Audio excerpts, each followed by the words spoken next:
Almost everywhere in this country, there are small one-industry towns fretting about their future. What do you do when the trees are gone or when the mine runs out? Well, one town, Kimberley, BC, thought it had come across the chance of a lifetime. What it hadn't counted on was a huge dose of culture shock.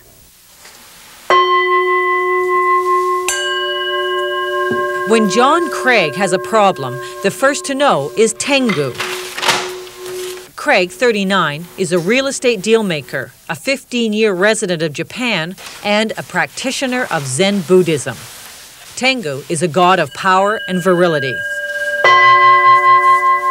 Every morning in Craig's study in Victoria, the mystical mask oversees Craig's daily business ritual.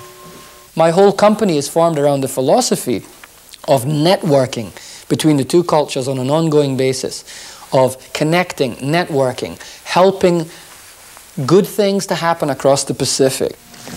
Craig is now into his biggest deal ever. He's the Canadian connection for this Tokyo businessman. Toshio Kawabe wants to turn a small Rocky Mountain town into a major golf and ski resort. Kawabe, 44, owns restaurants and art galleries across Japan. He's bought BC real estate from Craig before, but this resort deal is taking over their lives. The third player in the venture is the mayor of the town. Jim Ogilvie, in the radio business by day, runs a small town with a big problem. Its economic future is at stake. Kimberley, population 7,000, home to Canada's smallest daily newspaper and largest underground mine. A town built around Cominco. But the zinc and lead mine is running out of ore and of jobs. From 2,500 in the 1960s to 600 today. In 8 years, it will close altogether. With its resources in the ground running out, Kimberley has to look to its other assets. Tourism may be the answer. Ogilvie, 55, has put his soul into Kimberley's survival. He was elected mayor 20 years ago, just as the town was put on notice. Task 1, 2. But it's tough to change the thinking in a company town. A lot of the good folks were totally convinced in their own mind that if government didn't do something, Mother Cominco would look after them, and they wouldn't let the town die. And it's only after a lot of hard work that we've been able to show people that that's not true. Every tourist town needs a theme. Back in 1973, Ogilvie and his council cajoled Kimberley's merchants into buying a Bavarian look. Main Street became a Platzel. Lederhosen were subsidized. And tourists did come from Spokane and Calgary, Edmonton. They fed a strudel economy that by 1980 began to ease Kimberley out of Cominco's clutches. But tourism is every bit as risky as mining. 5 years ago, the local ski hill went bankrupt.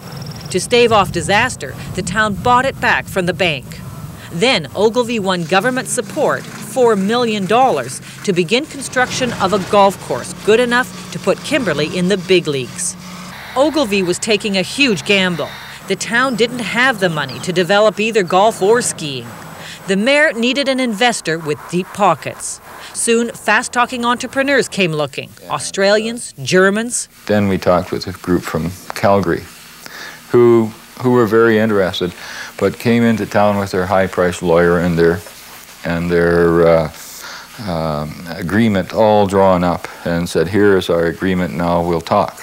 And having then gone through this exercise with them was a very good experience for us in terms of dealing with the Japanese. Nice shot! Enter Craig and Kawabe. Craig first brought his client to Kimberley 18 months ago. Kawabe had traveled all over the world, but this was a revelation. とにかくここは非常に自然が素晴らしいし、からそのユニークな場所だから、これを自然をとにかく残しといて、そしてこの自然の中に今までないものの施設を作りながら。Kawabe was set to follow in the footsteps of other Japanese developers. All up the valley from Kimberley, all-season resorts were being built. The market? Japanese executives willing to pay $200,000 for a stake in the fresh air and mountain view. It's worth it when you're down to playing golf like this. In Japan's go-go 1980s, a golf craze fueled inflation. Resort clubs were listed on a special stock market index. By last April, when Kawabe was negotiating with Ogilvy, the average club membership price reached $275,000. With numbers like that, Kawabe could transform the town of Kimberley by selling just a few hundred memberships. Last June, Toshio Kawabe signed a letter of intent with Kimberley. He would pay the town close to $15 million for the land involved and draw up a set of plans to be approved by council. Kawabe began spending money right away. $50,000 for the first rough sketches from a Colorado design company.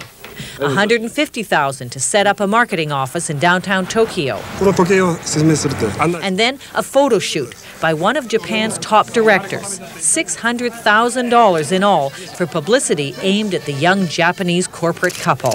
Okay, go on. That's too much like mountaineering for the models and for the set. If we go up here somewhere. Kawabe made John Craig a director in his company and his point man in the Rockies. Craig thought they had a close partnership. At times, as the massive Kimberley project picked up speed, he would feel cut off. But each time, Kawabe restored his confidence. He received a fax from me which basically was pointing to a difficulty in communication that had nothing to do with Japanese. It was just man to man. And he got on a plane the next day and came to Vancouver to meet me.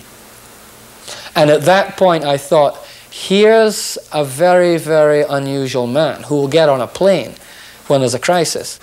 But in fact, the crisis about to hit the project was not in Canada, it was in Japan. In June, just as Kawabe began putting the resort financing together, the inflated Japanese bubble economy sprang a leak. Scandals rocked the stock market. Suddenly, real estate money was drying up. Along with that, golf clubs were going bankrupt. From his Kimberley living room, Mayor Ogilvy watched with a sinking feeling. You know, those are some of the same things that have discouraged the investment climate here in Canada and BC as well. And so I'm saying, you know, this deal could be affected by outside factors, which are beyond our control. And that's what worries me more than anything. Late September. In the Rockies, eternal summer. Time for Kawabe to come back and sign the final agreement to formally commit himself and pay his first installment to the town. But by the time he appears, it seems the plan has changed. The Daily Bulletin gets a cursory explanation. Due diligence has just, on our part, taken us a bit longer than we expected. We're rather slow to get started, that's all. In fact, Kawabe has had little success raising money. So he's brought along some new players, celebrities, to start a Kimberley fan club in Japan. This artist and television personality, for example, will inspire confidence in Tokyo, but the selling job is still all Kawabe's. それはもちろんそういうプレッシャーはあるんですけど、とにかく私あるいは私のこう More than anything, he must gain time. The Kimberley Council agrees to extend the deadline until the 1st of December. It's a picture of cooperation.